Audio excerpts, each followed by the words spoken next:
বৈশাখে দেখা হলো দুজনা, জ্যৈষ্ঠীতে হলো পরিচয়।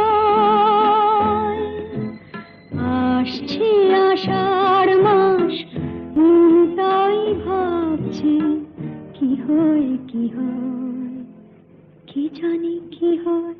এক বৈশাখে দেখা হলো দুজনা,